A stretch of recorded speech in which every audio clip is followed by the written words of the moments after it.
Assalamualaikum warahmatullahi wabarakatuh. Innal hamdalillah nahmaduhu wa nasta'inuhu wa nastaghfiruh wa na'udzu billahi ta'ala min shururi anfusina wa min sayyiati a'malina. Man yahdihillahu fala mudilla lahu wa man yudlil fala hadiya lahu. Wa asyhadu an la ilaha illallah wahdahu la syarika lahu wa asyhadu anna Muhammadan abduhu wa rasuluh. Ya ayyuhalladzina amanu taqullaha haqqa tuqatih wa la tamutunna illa wa antum muslimun. Ya ayyuhan nasu taqu rabbakumul ladzi khalaqakum min nafsin wahidah wa khalaqa minha zawjaha wa batha minhuma rijalan katsiran wa nisaa'a. Wattaqullaha alladzi tasaaluna bihi wal arham innallaha kana 'alaikum raqiba. Ya ayyuhalladzina amanu taqullaha wa qulu qawlan sadida yuslih lakum a'malakum wa yaghfir lakum dhunubakum wa may yuti'illaha wa rasulahu faqad faza fawzan 'azima. Amma ba'd. Fa inna asdaqal hadithi kitabullah wa khairal hadi hadi Muhammadin sallallahu alaihi wasallam wa syarrul umuri muhdatsatuha wa kullu muhdatsatin bid'ah wa kullu bid'atin dhalalah wa kullu dhalalatin finnar. Ma'asyiral muslimin, ikhwani fillah rahimani wa rahimakumullah. Kita melanjutkan kembali pembahasan kitab Makanatus Sunnatin Nabawiyah yang ditulis oleh Syekh Dr. Umar ibn Muslih Al-Husaini hafizahullahu ta'ala. Kita masih di bab yang pertama, manzilatu as-sunnatin nabawiyah, kedudukan sunnah Nabi SAW. Al-mabhathu thalith, pembahasan yang ketiga, adamut taqaddum baina yadayillahi wa rasulih, yaitu dilarangnya mendahulukan siapapun di atas ucapan Allah dan sabda Nabi SAW. Sampai di halaman yang ke-65 beliau mengatakan wa qad jafa fi hadzal amri al-ilahi katsirun minal muslimina fi jawanib katsiratin min hayatihim. Kata beliau, banyak di antara kaum muslimin yang menyepelekan, yang meremehkan tentang masalah yang satu ini. Mereka meremehkan, menyepelekan dari berbagai macam aspek-aspek yang ada pada mereka. Ya, kebanyakan kaum muslimin menyepelekan hal ini, di mana mereka lebih mendahulukan ucapan fulan, lebih mendahulukan pendapat fulan daripada qala Allah dan qala Rasul. Dan kata beliau, yang pertama di antaranya at-taqaddumu baina yadayillahi wa rasulih fil istidlal. Fayatruku ma jaa bihi Allahu wa rasuluhu wa yuqaddimu aqluhu wa yuqaddimu aqlahu wa ra'yahu. Di antara bentuk-bentuk sebagian kaum muslimin yang menyepelekan hal ini, ya, di mana mereka lebih mengedepankan selain Allah dan selain Rasul, yaitu dalam beristidlal, dalam berdalil. Mereka meninggalkan qala Allah, meninggalkan qala Rasul, kemudian mereka mengedepankan pendapat-pendapat mereka sendiri, mengedepankan akal-akal atau ide-ide yang muncul dari diri mereka sendiri. Qala ba'dul ulama, sebagian ulama mengatakan, ma akhrajallahu Adam minal jannati illa bitaqdimir ra'yi 'alan nas. Tidaklah yang menyebabkan Allah mengeluarkan Adam dari surga itu disebabkan karena peristiwa ini. Ya, lebih mengedepankan pendapat, lebih mengedepankan gagasannya sendiri daripada dalil, daripada qala Allah dan qala Rasul. Wa ma lu'ina iblis wa ghudiba alaihi illa bitaqdimir ra'yi 'alan nas. Demikian juga tidaklah iblis dilaknat oleh Allah juga karena sebabnya iblis lebih mengedepankan akalnya daripada qala Allah. Di mana iblis mengatakan kepada Allah Subhanahu wa taala, qala ana khairun minhu khalaqtani min nar wa khalaqtahu min tin. Ya Allah, sesungguhnya aku lebih baik daripada Adam. Kau ciptakan aku dari api dan Adam kau ciptakan dari tanah. Ini muncul dari mana? Dari akalnya sendiri. Itu pendapatnya sendiri, menentang firman Allah Subhanahu wa taala yang memerintahkan iblis untuk sujud kepada Adam. Ya, maka iblis tidaklah dilaknat dan dimurkai, diusir kecuali karena mengedepankan akal daripada qala Allah, daripada dalil. Wala halakat ummatun minal umami illa bitaqdimi ara'iha 'alal wahyi. Demikian juga tidaklah suatu umat binasa, ya, suatu umat itu hancur, melainkan penyebabnya juga karena mereka lebih mengedepankan pendapat-pendapat mereka, akal-akal mereka daripada dalil-dalil nas-nas Al-Quran dan As-Sunnah. Kata Imam Ibnu Abil Izzi Al-Hanafi dalam kitabnya Syarah Al-Aqidah At-Tahawiyah, beliau mengatakan, wa ma kharajatil khawarij wa'tazalatil mu'tazilah wa rafadatil rawafid wa maftaraqatil ummah ala 73 firqah illa bitta'wilil fasid. Tidaklah kaum Khawarij memberontak kepada pemimpin. Tidaklah kaum Mu'tazilah mereka lebih mengedepankan rasio daripada dalil. Dan tidaklah orang-orang Syiah Rafidhah mereka mengkafirkan para sahabat Nabi SAW. Dan juga tidaklah umat ini terpecah menjadi 73 golongan, kecuali sebabnya adalah karena pemahaman yang rusak terhadap dalil. Yakni salah satunya pemahaman rusak terhadap dalil, mereka menentang dalil dengan akal mereka, menentang dalil dengan rasio mereka. Makanya mereka halakat, yakni dihancurkan, dibinasakan oleh Allah Subhanahu wa taala. Waqad qala Umar ibn al-Khattab radhiyallahu anhu. Umar ibn al-Khattab radhiyallahu anhu pernah berkata, "Ya ayyuhan nas, ittahimur ra'ya 'ala din." Wahai sekalian manusia, hendaklah kalian mencela pendapat-pendapat kalian yang kalian bangun di atas agama ini. Ya, hendaklah kalian bersuudzon, menganggap buruk pendapat-pendapat kalian atas agama ini, yaitu pendapat-pendapat yang menyelisihi dalil. Ya, hendaklah kalau ada suatu pendapat yang menyelisihi dalil, hendaklah kita harus berprasangka buruk dengan pendapat tersebut. Bahwasanya pendapat itu yang salah, bukan dalil yang salah, tapi pendapat-pendapat tersebut yang salah. Falaqad ra'aituni aruddu amra Rasulillah sallallahu alaihi wasallam bi ra'yi ijtihadin. Kata Umar, sungguh aku pernah melihat diriku sendiri. Dahulu aku pernah menentang pendapat Nabi Shallallahu Alaihi Wasallam, yang menentang hadis Nabi Shallallahu Alaihi Wasallam dengan pendapatku sendiri, dengan ijtihadku sendiri.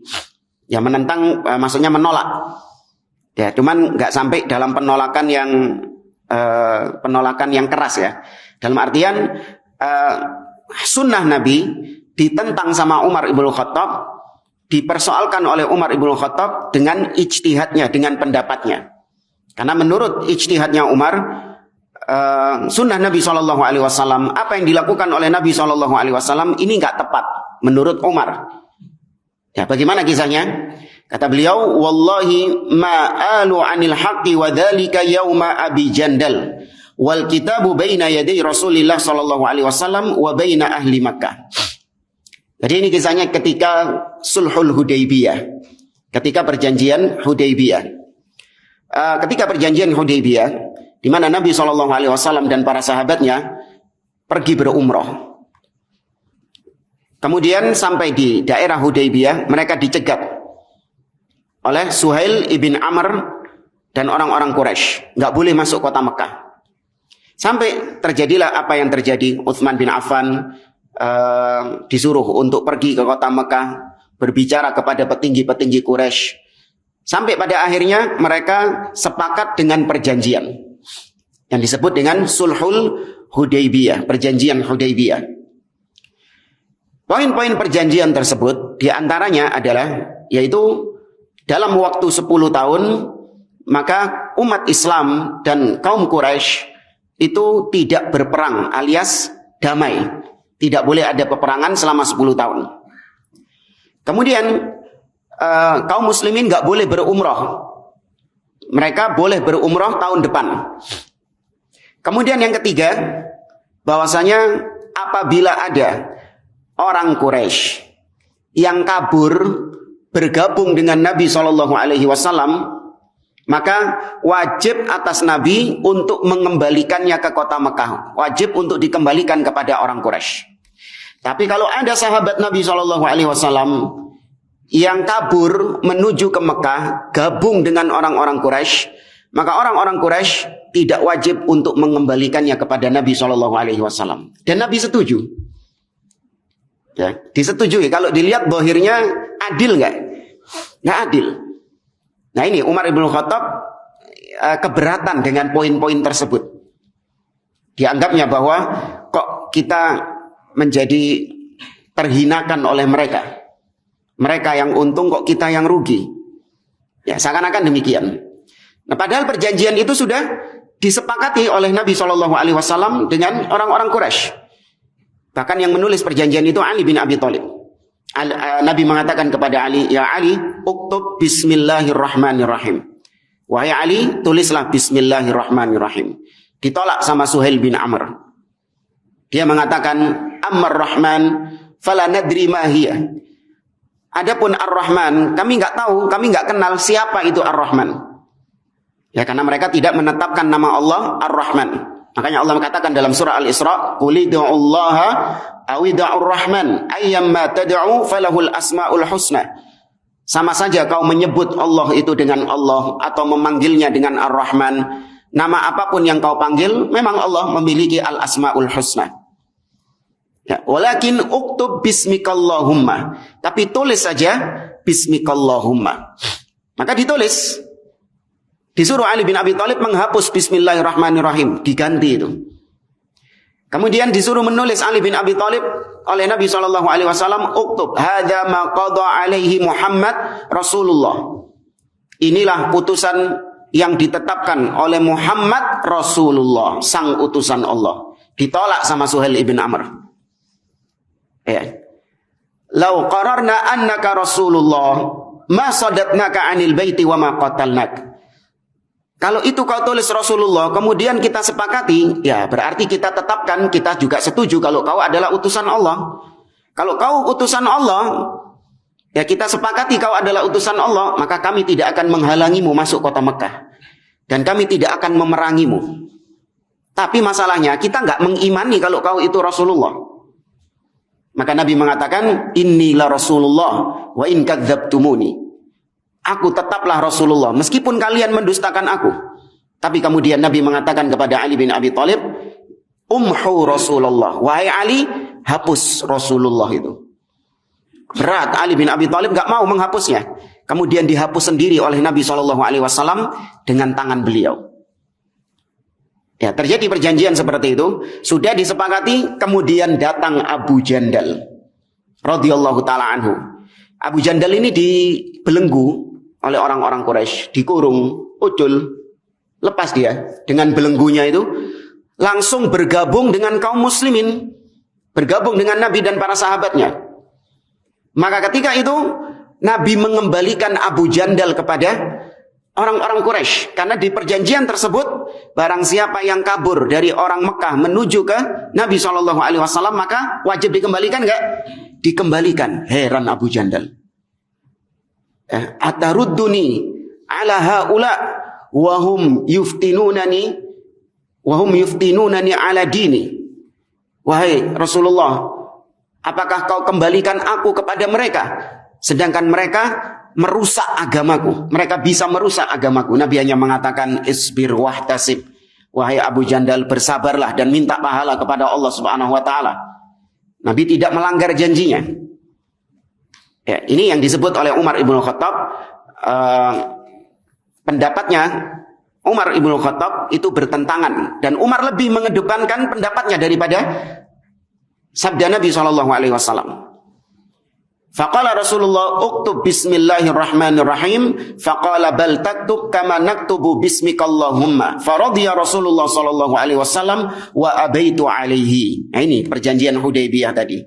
Disuruh nulis bismillahirrahmanirrahim, tapi orang Quraisy enggak mau.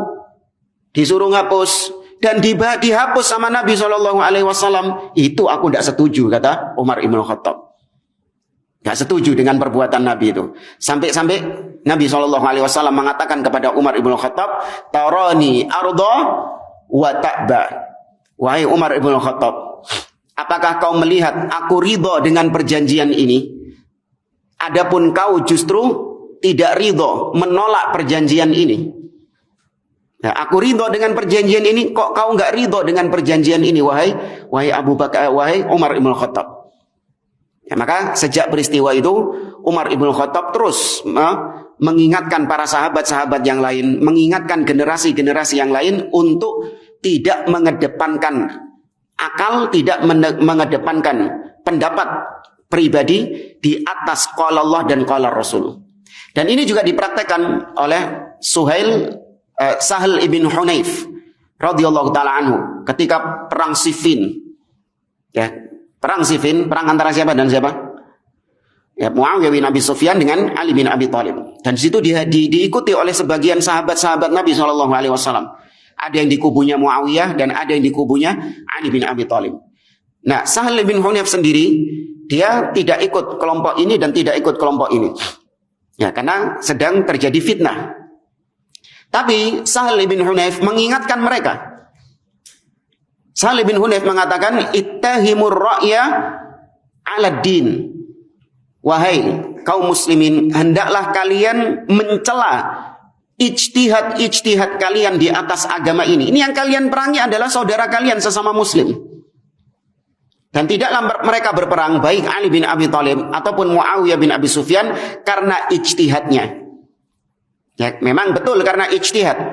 Ya, akan tetapi diingatkan oleh Sahal bin Hunayf bahwasanya ijtihad tersebut apabila menyelisihi dalil maka tinggalkan. Jangan lebih mengedepankan ijtihad daripada ad-dalil. Tapi ini yang pertama, banyak di antara kaum muslimin yang lebih mengedepankan pendapatnya dalam berdalil daripada qala Allah dan qala Rasul.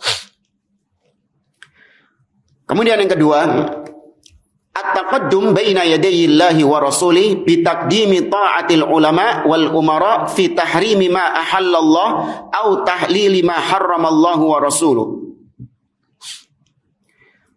Lebih mengedepankan ketaatan kepada para ulama, lebih mengedepankan ketaatan kepada umara, kepada pemimpin di atas ketaatan kepada Allah dan Rasulnya.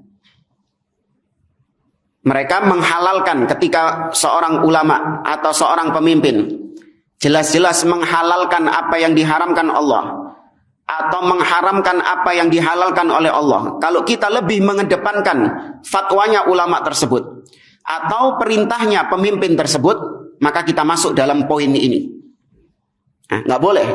Harus lebih mengedepankan qala Allah dan qala Rasul daripada ucapan ulama dan ucapan pemimpin. Ini pertengahan ahlu sunnah. Betul, kita taat kepada pemimpin, kita menghormati para ulama. Ya, namun kalau jelas-jelas menyelisihi dalil, menyelisihi qala Allah dan qala Rasul, menghalalkan apa yang diharamkan Allah atau mengharamkan apa yang dihalalkan Allah, maka nggak boleh kita taati. Ya, nggak boleh kita taati.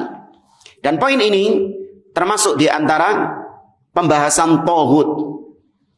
Ya, termasuk di antara pembahasan tauhid. Kata Al-Imam Ibnu Qayyim Al-Jauziyah, tauhid adalah kullu ma tajawazal 'abdu haddahu. Segala sesuatu yang melampaui batasannya. Seorang hamba dia punya batasan-batasan. Ketika dilampaui batasan ini, maka itu jatuhnya kepada tauhid. Min ma'budin au matbu'in muta'in. Melampaui batasan dalam masalah ma'budnya, yang disembah hanya Allah subhanahu wa ta'ala. Tapi ternyata dia juga melampaui batas menyembah kepada selain Allah, beribadah kepada selain Allah. Maka tauhid. Atau matbu' yang diikuti. Yaitu para ulama-ulama lebih diikuti daripada Nabi SAW. Atau muta' yang ditaati, yaitu para umara, para pemimpin-pemimpin, lebih ditaati daripada Allah dan Rasulnya. Maka jatuhnya itu taghut. Namun ketika seorang mentaati, itu tidak langsung jatuh kekufuran atasnya. Ada pemimpin, dia memerintahkan kepada perkara yang haram. Atau ulama, dia membolehkan perkara yang haram, padahal jelas-jelas itu diharamkan, tapi dibolehkan sama ulama ini, dibolehkan sama pemimpin ini. Ketika dilakukan oleh seseorang, apakah otomatis dia langsung jatuh kafir? Belum tentu. Ya, harus disertai dengan penghalalan terlebih dahulu, istihlal. Contoh misalnya, ini menjadi syubhatnya orang-orang Khawarij. Ya, mereka mengkafirkan orang-orang yang taat kepada pemimpin karena pemimpin tidak berhukum dengan hukum Allah. Maka ketika kita taati, berarti kita menghalalkan apa yang diharamkan sama Allah Subhanahu wa taala. Paham ya? Hukum yang ada sekarang, hukum Allah atau bukan? Bukan. Ketika antum taati, berarti antum menghalalkan apa yang diharamkan Allah, kata mereka. Berarti antum juga kafir. Ini skemanya, pemikirannya orang-orang Khawarij.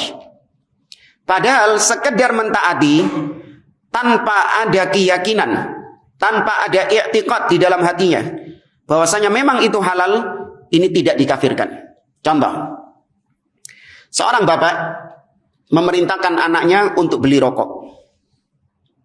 Ketika anaknya mentaati bapaknya beli rokok, apakah anaknya kafir? Padahal jelas rokok haram. Ya, ketika disuruh anaknya beli rokok dan ditaati sama anaknya beli rokok beneran, apakah anaknya kafir? Enggak, jatuhnya cuman maksiat. Ya, jatuhnya maksiat. Cuman kalau anaknya meyakini bahwasanya rokok ini halal, rokok ini boleh, bukan karena syubhat. Ya, bukan karena syubhat. Cuman dia mengikuti, mentaati. Ya, ulama-ulama yang menghalalkannya ditaati sama dia secara membabi buta, bukan karena syubhat. Ya, maka ini yang kafir.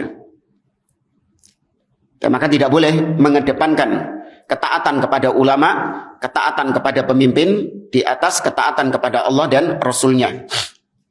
Kemudian yang ketiga, at-taqaddumu baina yadayillahi wa rasuli fi tazkiyatin nafs wal qiyami 'alaiha fayuqaddimu tajaruban nasi aw ara asyuyukhi aw adh-dhawqi 'ala ma jaa'a fil kitabi was sunnah.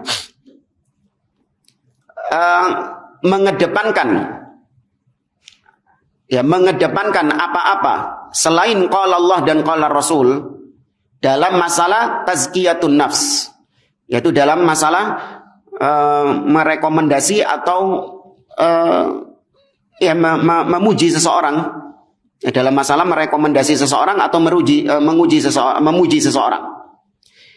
Contoh misalnya, dia lebih mengedepankan ucapan-ucapan manusia terhadap orang tersebut. Oh, ini masih kafir tapi baik. Padahal jelas-jelas Allah mengatakan orang kafir itu apa? Buruk. Ya, ulaika hum syarrul bariyah. Tapi kata orang-orang khair ini, baik dia itu. Nah, ini enggak boleh. Karena dia lebih mengedepankan ucapan manusia daripada qala Allah dan qala Rasul. Demikian juga misalnya dia lebih mengedepankan percobaan-percobaan yang dilakukan oleh manusia, experience, pengalaman yang dilakukan oleh manusia daripada qala Allah dan qala Rasul. Contoh misalnya, Allah dan Rasulnya atau dalil mengatakan bahwa berdoa ketika sepertiga malam terakhir itu adalah waktu yang mustajab. Atau berdoa ketika di Ka'bah itu adalah waktu yang tempat yang mustajab untuk berdoa. Tapi ternyata dari pengalaman manusia, berdoa di kuburan itu lebih mustajab daripada berdoa di Masjidil Haram. Ya, kenapa? Ya, pengalaman memang demikian. Ana pernah umroh. Ya, saya berdoa dengan doa yang banyak sekali, tidak ada satupun doa saya yang dikabulkan. Tapi begitu saya ke kuburan fulan, saya datang ke makamnya fulan, ya baru berdoa, keluar dari kuburan, keluar dari pemakaman, langsung dikabulkan doa saya. Wah, ini berarti apa? Ya, lebih mustajab daripada Masjidil Haram.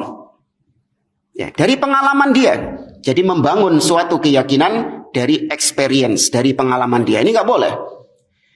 Atau dari pengalaman orang lain. Ya, dari pengalaman orang lain. Orang lain yang melakukan, kemudian akhirnya menjadi sunnah. Atau di sini disebutkan lebih mendahulukan perasaan daripada qala Allah dan qala Rasul. Seperti lebih mendahulukan perasaan. Contoh misalnya orang ketika melihat hukuman had, entah kisos, ya potong tangan atas pencuri, rajam atas pezina misalnya. Perasaannya dia mengatakan, wah kejem ini. Ya kan, sadis ini. Masa orang mencuri dipotong tangannya. Masa orang membunuh dibunuh. Masa berzina kemudian dirajam. Ya, perasaannya menolak syariat tersebut. Perasaannya menolak firman Allah dan sabda Nabi SAW. Ini gak boleh menentang syariat, menentang dalil dengan perasaan. Karena memang kalau agama ini dijalankan dengan perasaan, itu nggak bakalan jalan. Contoh misalnya, Nabi Ibrahim alaihissalam diperintahkan oleh Allah untuk menyembelih Ismail. Kalau Nabi Ibrahim mengikuti perasaan, dikerjakan nggak sama Nabi Ibrahim? Nggak dikerjakan. Karena bagaimanapun perasaan tetap bertolak belakang dengan perintah Allah dan Rasulnya tersebut. Nabi Ibrahim diperintahkan untuk meninggalkan Hajar dan Ismail di Mekah yang ketika itu tandus, tidak ada kehidupan, tidak ada air, tidak ada pepohonan. Ya. Seandainya Nabi Ibrahim lebih mengedepankan perasaannya daripada qala Allah, daripada dalil, maka nggak akan dikerjakan sama Nabi Ibrahim. Ya, maka jangan mempertentangkan perasaan dengan dalil. Poin yang keempat, at-taqaddum baina yadayillahi wa rasulih fit tahakumi ila ghairi syar'illah wa taqdimuhu ala hukmillahi wa rasulih. Yaitu lebih mengedepankan berhukum dengan selain syariat Allah daripada hukum Allah dan Rasulnya. Ini juga termasuk dalam poin ini. Berhukum dengan selain hukum Allah ini bisa kafir dan bisa maksiat. Ya, berhukum dengan selain hukum Allah itu bisa kafir, bisa kemaksiatan. Tidak seperti orang-orang Khawarij. Mereka memutlakkan berhukum dengan selain hukum Allah itu pasti kafir, murtad, pelakunya keluar dari Islam. Adapun Ahlus Sunnah enggak memperinci. Yang pertama, apabila dia meyakini, apabila dia berhukum dengan selain hukum Allah, ya dia berhukum dengan selain hukum Allah. Dan dia meyakini bahwasanya hukum Allah dan hukum buatan manusia itu sama kedudukannya. Maka kafir enggak? Kafir. Kemudian kondisi kedua, dia berhukum dengan selain hukum Allah. Dan dia mengatakan bahwa hukum selain Allah lebih baik, lebih afdol daripada hukum Allah. Ini hukumnya kafir juga. Yang ketiga, dia berhukum dengan selain hukum Allah. Kemudian dia meyakini bahwa berhukum dengan selain hukum Allah itu hukumnya jaiz, boleh. Ya, artinya fadl kalau mau berhukum dengan hukum Allah boleh. Tapi kalau mau berhukum dengan selain hukum Allah itu hukumnya juga boleh gitu. Maka pelakunya hukumnya apa ini? Kafir juga. Karena dia menghalalkan apa yang diharamkan sama Allah Azza wa Jalla. Karena Allah mengatakan, afa hukmal jahiliyati yabghun wa man ahsanu minallahi hukma. Apakah hukum-hukum jahiliyah yang mereka inginkan? Dan siapakah hukum yang lebih baik daripada hukum Allah Subhanahu wa taala? Ya, maka kita sama orang-orang Khawarij itu titik kesepakatannya adalah sama-sama meyakini wajibnya berhukum dengan hukum Allah Subhanahu wa taala.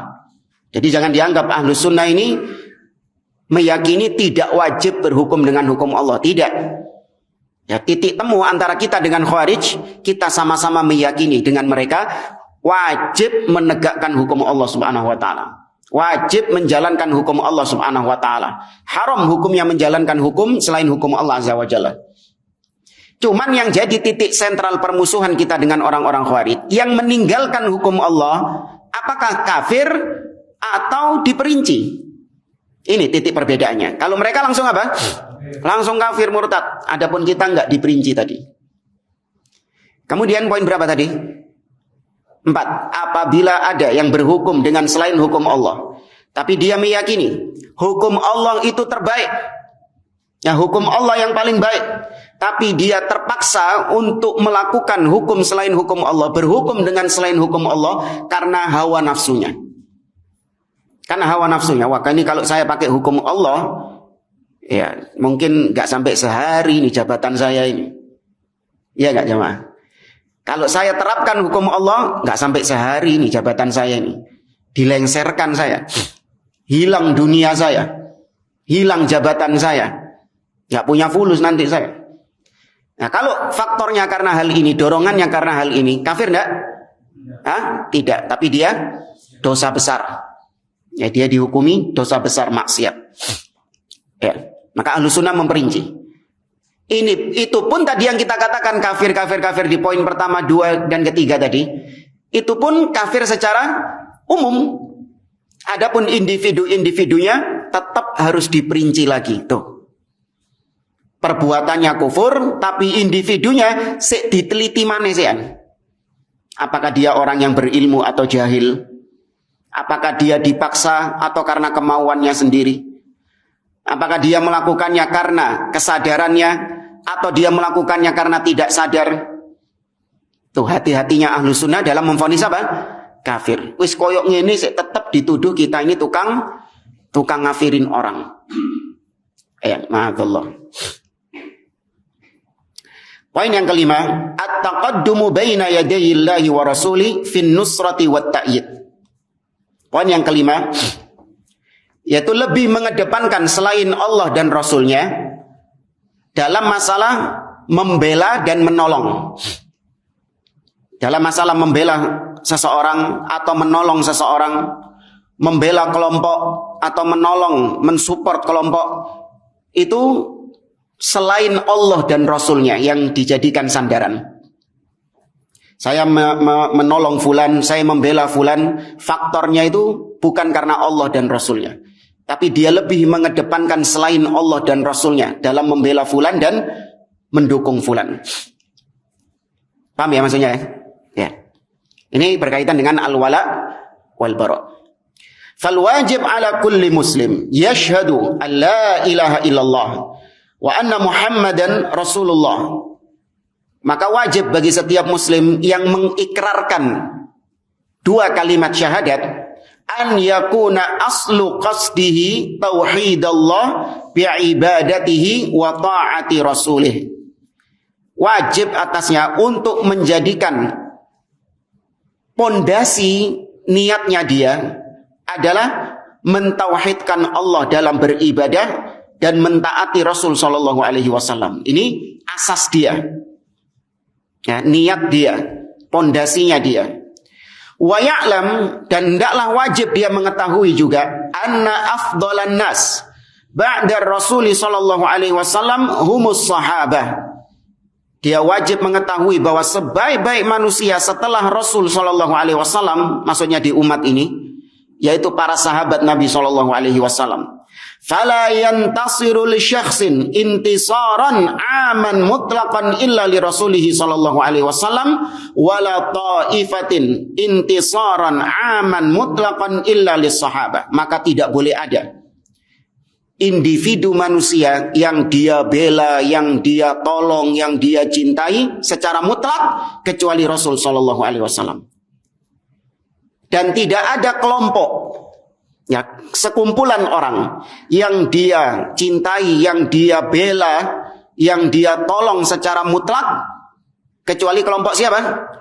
Sahabat Nabi sallallahu alaihi wasallam. Kelompok-kelompok selain itu, individu-individu selain itu harus mengekor kepada 2 poin ini. Kalau individu, kita tolong dia, kita bela dia, maksudnya membela ya.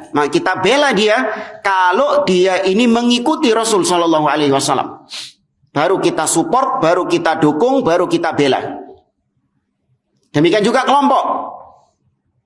Kelompok ini kita bela, kelompok ini kita support, kelompok ini kita dukung dengan syarat apabila dia sebagaimana kelompoknya sahabat Nabi Shallallahu Alaihi Wasallam. Maka itu jadi timbangannya. Fa innal huda yaduru ma'ar Rasuli sallallahu alaihi wasallam, karena kebenaran, petunjuk, hidayah itu berputar ya di atas Nabi sallallahu alaihi wasallam. Wa ma'a ashabihi, dan berputar di atas para sahabat Nabi sallallahu alaihi wasallam min duni ashabi ghairihi. Dan bukan sahabat-sahabat selain Nabi sallallahu alaihi wasallam. Fa'ala kulli mu'min alla yatakallama fi syai'in minad din illa taba'an lima ja'a bihi Rasul sallallahu alaihi wasallam. Maka tidak boleh atau hendaklah setiap mukmin tidak boleh dia berucap tentang sesuatu dalam masalah agama ini kecuali mengikuti apa yang datang, apa yang didatangkan oleh Nabi, apa yang diucapkan Nabi sallallahu alaihi wasallam. Wala yataqaddam baina yadayhi, dan jangan dia melangkah mendahului Nabi sallallahu alaihi wasallam dalam masalah agama. Bal yandur maqala, hendaklah orang tersebut, seorang mukmin itu ngelihat dulu Nabi ngomong apa sih. Jangan mendahului Nabi sallallahu alaihi wasallam, lihat dulu Nabi ngomong gimana dulu. Fayaqunu qauluhu taba'an liqaulihi, sehingga kalau dia lihat dulu Nabi itu ngomong tentang hal ini itu apa sih. Kalau sudah melihat bagaimana ucapan Nabi SAW, maka dia cukup mengekor. Dia cukup mengikuti saja apa yang disabdakan Nabi tersebut. Wa ilmuhu taba'an li amrihi. Demikian juga ilmunya dia mengikuti perintah Nabi SAW. Ya, jangan mendahului Nabi. Nabi belum ngomong, belum dilihat. Masalah ini itu apa sih yang diomongkan sama Nabi itu? Durung ditelok beda. Tapi dia sudah kesusu ngomong. Sudah kesusu memberi jawaban, sudah kesusu memberi fatwa. Fahakadza kana sahabah, demikianlah para sahabat Nabi sallallahu alaihi wasallam, wa man salaka sabilahum minat tabi'in, dan orang-orang yang mengikuti jalan mereka dari kalangan tabi'in, lahum bi ihsan, dengan baik. Wa a'immatul muslimin, demikian juga para ulama-ulama kaum muslimin. Falihada lam yakun ahadun minhum yu'aridun nusus bima'qulihi. Oleh karenanya kita tidak mendapati seorang pun dari mereka, dari para salaf, mereka menentang dalil dengan akal mereka. Enggak ada. Nah, tidak pernah diriwayatkan mereka menentang dalil dengan akal mereka. Kalaupun ada dari Umar ibn Khattab, itu adalah bentuk penyesalan, kekeliruan, kekhilafan dari Umar ibn Khattab. Ketergelinciran dari beliau. Yang itu bisa jadi ibrah buat kita. Tapi kalau sengaja menentang dalil sebagaimana ahli bid'ah, menentang dalil dengan akalnya, itu nggak ada para salaf kayak gitu. Mereka taslim, tunduk kepada dalil. Nabi mengatakan misalnya Allah di atas. Ya, dengan 3 metode Nabi menegaskan Allah di atas. Baik dengan ucapan ala ta'manuni wa ana aminun man fis sama.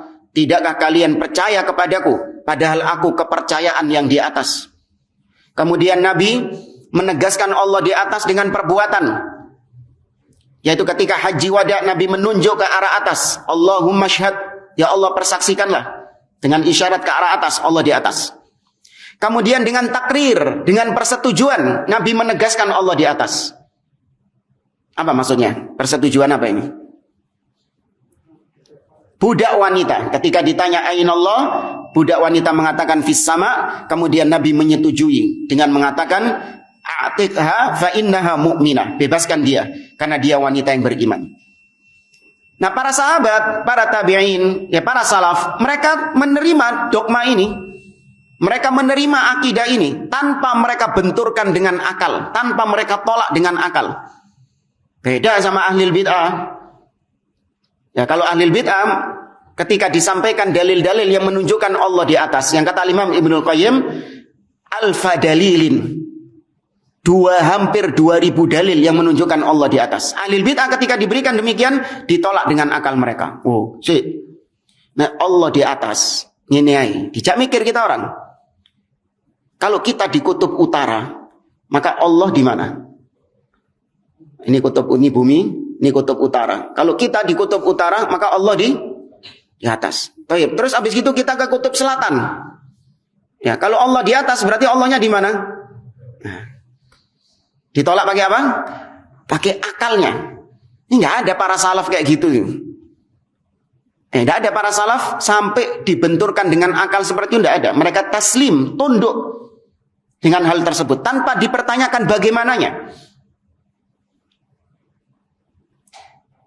Wala yu'assisu dinan ghaira ma jaa'a bihi Rasul sallallahu alaihi wasallam.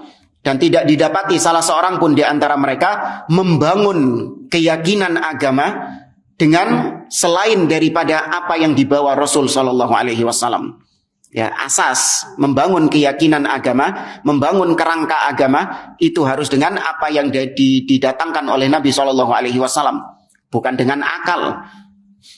Wa idza arada ma'rifata syai'in minad din wal kalama fihi nadhara fima qalahu Allah wa rasuluhu faminhu yata'allam wa bihi yatakallam. Para salaf ketika mereka ingin mengetahui sesuatu dalam masalah agama atau mereka ingin berbicara tentang masalah agama, mereka lihat dulu apa sih yang Allah firmankan tentang masalah ini, apa sih yang Nabi sabdakan tentang masalah ini. Maka dari Al-Quran dan Sunnah mereka belajar, dan dengan Al-Quran dan Sunnah mereka ngomong. Ya, tidak seperti ahli bid'ah. Makanya ahli bid'ah itu, ada tokoh ahli bid'ah di negeri kita itu sumpek. Kata dia, kiai zaman sekarang ini repot. Karena kalau disampaikan jamaahnya mesti nanya dalilnya. Ya, ini ketahuan selama ini kebiasaan nggak pakai apa? Nggak pakai dalil, ngedabrus. Ya cuman dari akalnya saja. Tanpa ada qala Allah dan qala Rasul. Dan ciri ahli bid'ah memang demikian. Ya, kajian mulai 1 jam, 2 jam, tidak ada yang disampaikan qala Allah dan qala Rasul. Kalaupun ada, hanya sebatas pemanis saja. Kalaupun ada qala Allah dan qala Rasul, itu pun diselewengkan maknanya, ditunggangi maknanya sesuai dengan kesesatan dia. Ya, qala Allah dan qala Rasul hanya dijadikan sebagai pemanis. Tapi yang menjadi dasar pijakannya bukan qala Allah dan qala Rasul, tapi akalnya dia, rasionya dia, atau pendapat-pendapat orang-orang gak jelas. Itu yang jadikan asas. Beda sama ahlu sunnah. Asasnya mereka, ahlu sunnah ini memang qala Allah dan qala Rasul. Itu yang dijadikan landasan mereka. Wa fihi yanzur wa yatafakkar.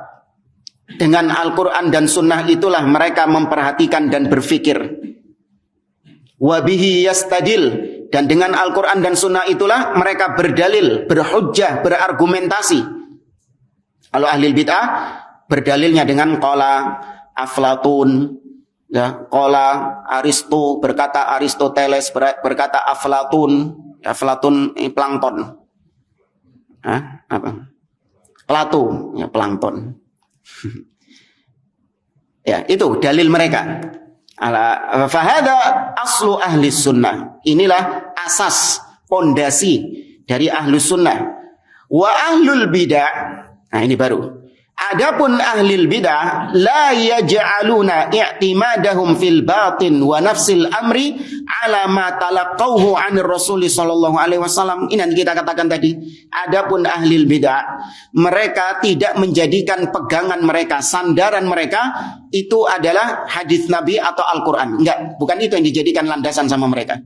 Bal ala ma ra'auhu wa dhaquhu. Bahkan yang dijadikan landasan mereka adalah rasio-rasio, pemikiran-pemikiran, ide-ide mereka atau perasaan-perasaan mereka. Ya, dari perasaan-perasaan mereka. Dzauq. Thumma, kemudian ini asasnya mereka ya. Asasnya mereka adalah akal, ide-ide mereka, pendapat-pendapat mereka atau perasaan mereka. Itu pijakan mereka, pondasinya. Terus thumma in wajadu as-sunnah tuwafiquhu wa illa lam yubalu bidzalik. Kalau mereka mendapati ada sunnah, ada dalil yang mencocoki akal mereka, mencocoki ide mereka, mencocoki gagasan mereka, mencocoki perasaan mereka, wah, dipakai sama mereka. Ya, tapi kalau justru sunnah ini bertentangan dengan akal mereka, bertentangan dengan pemikiran mereka, maka ditolak atau ditakwil. Sebagaimana nanti datang. Ya, seperti hadits jariyah. Apa kata mereka hadits jariyah? Hadits tentang budak itu loh. Ketika ditanya Allah di mana, mereka mengatakan itu haditsnya dhaif.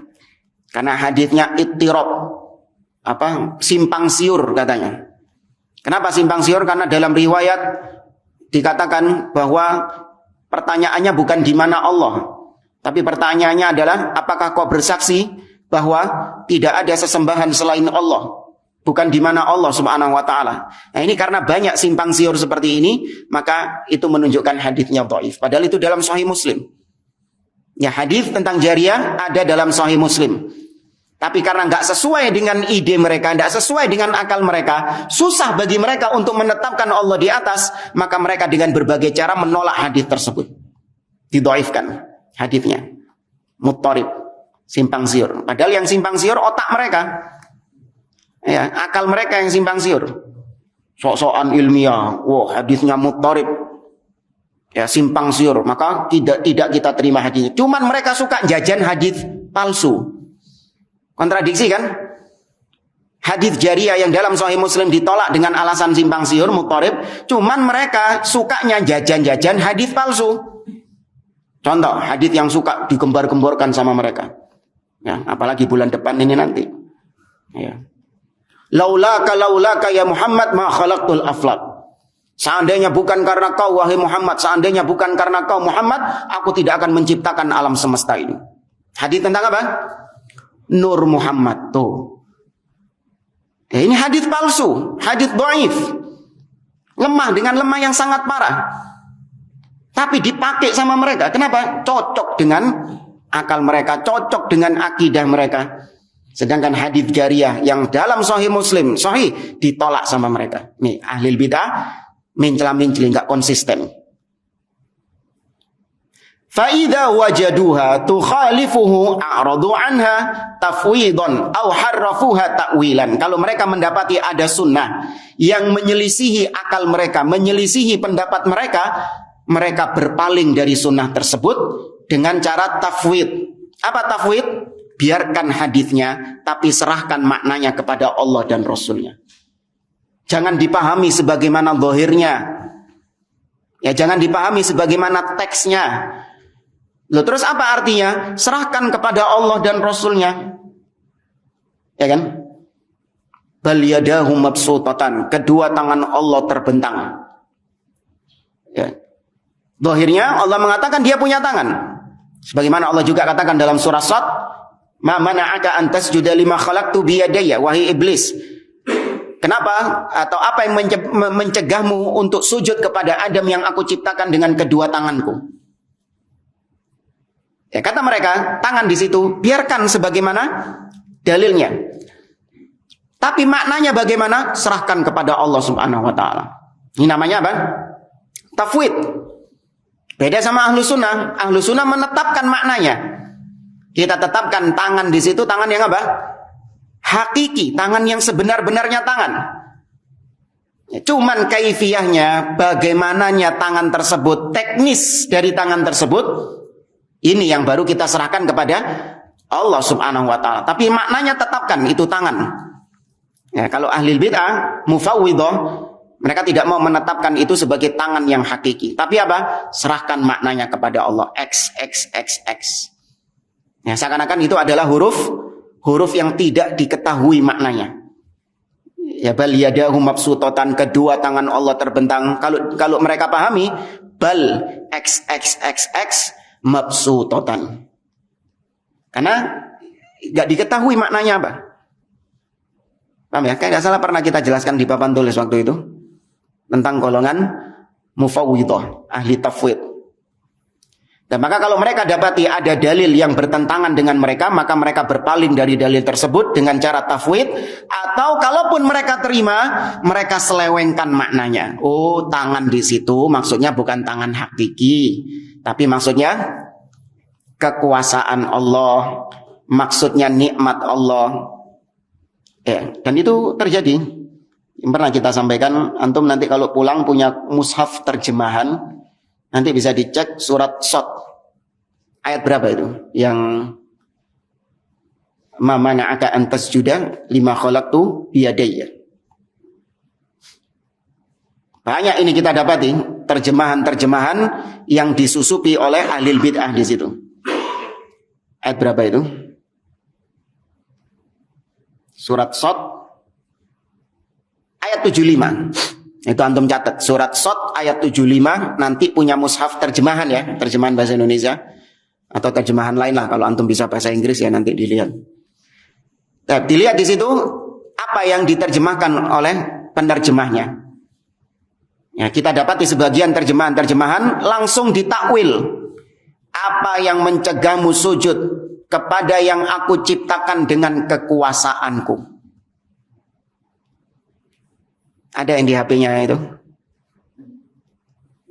Di HP-nya ada mushaf, mungkin bisa dicek nanti. Tapi ini namanya tahrif, yang menyelewengkan maknanya.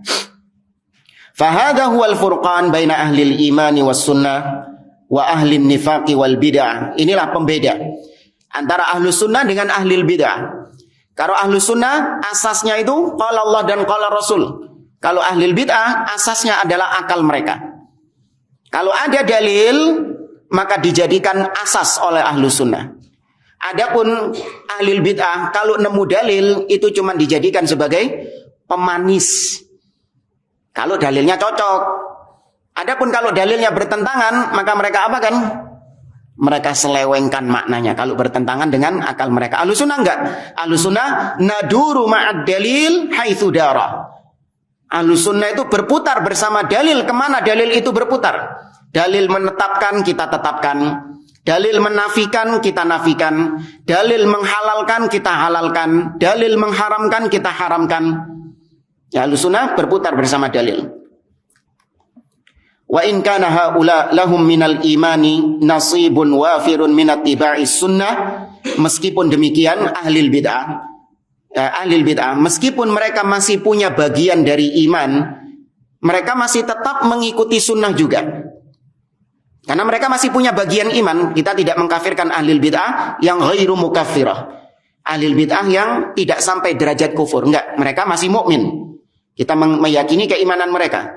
Lakin fihim minan nifaq, tapi ada kemunafikan dalam hati mereka. Kemunafikan di sini adalah nifaq asghar, yaitu kemunafikan yang ringan, bukan kemunafikan yang sampai mengeluarkan mereka dari Islam, tidak. Ada kemunafikan wal bid'ah dan kebid'ahan dalam diri mereka. Bihasabi ma taqaddamu fihi baina yadayillahi wa rasulih. Tergantung dari selancang apa dia mendahului Allah dan Rasulnya. Ya, selancang apa dia ngeminteri Allah dan Rasulnya. Semakin lancang maka semakin besar kemunafikan dalam dirinya. Wa khalafullaha wa rasulah. Tergantung sejauh mana dia menyelisihi, mereka menyelisihi Allah dan Rasulnya, menentang Allah dan Rasulnya. Thumma illam ya'lamu anna dhalika yukhalifur rasul walau alimu ma qaluhu lam yakunu munafiqin. Itu pun kalau mereka tahu, kalau mereka sadar bahwa pendapat mereka, akidah mereka itu menyelisihi Rasul Shallallahu Alaihi Wasallam. Kalau mereka tahu itu menyelisihi Rasul, kemudian mereka tinggalkan ucapan tersebut, mereka tinggalkan akidah tersebut, maka mereka nggak jadi munafik. Ya, kalau mereka tahu ternyata akidah saya ini menyelisihi Rasul Shallallahu Alaihi Wasallam. Seandainya saya tahu kalau akidah saya menyelisihi Rasul, saya tidak akan mau lagi berakidah dengan akidah tersebut. Maka dia nggak akan menjadi munafik. Bal naqisil iman mubtadi'in. Namun yang ada mereka itu orang-orang yang imannya kurang. Ya, karena mereka mubtadi'in, ahlil bidah. Wa khata'uhum maghfurun lahum la yu'aqibuna alaihi wa inna qasu bihi. Ya, kalaupun mereka karena ketidaktahuan mereka, karena ketidaksadaran mereka, mereka jatuh dalam perkara-perkara yang menyelisihi Allah dan Rasulnya, lebih mengedepankan Allah dan Rasulnya, maka semoga kekeliruan mereka tersebut diampuni sama Allah Subhanahu wa ta'ala. Meskipun kita katakan mereka tetap keliru, mereka tetap salah. Tapi kalau itu didasari karena ketidaktahuan, ya didasari dengan ya kebanyakan manusia hanya sekedar ikut-ikutan saja, ya semoga diampuni kekeliruannya oleh Allah Subhanahu wa taala. Selesai sudah al-mabhatsul tsalits. Insyaallah di pertemuan berikutnya kita akan masuk al-mabhatsul rabi'. Ya, pembahasan yang keempat, bayanu syarafi ilmil hadits wa makanatil muhadditsina fil ummah. Tentang penjelasan mulianya belajar ilmu hadis dan kedudukan para ahli hadis di tengah umat. Ya, ahli hadis di sini bisa bermakna nanti kurang pas sudah selesai kan? Ya wis, pekan depan ya jamaah, kita akhiri. Subhanakallahumma wa bihamdik asyhadu an la ilaha illa anta astaghfiruka wa atubu ilaik. Wassalamualaikum warahmatullahi wabarakatuh.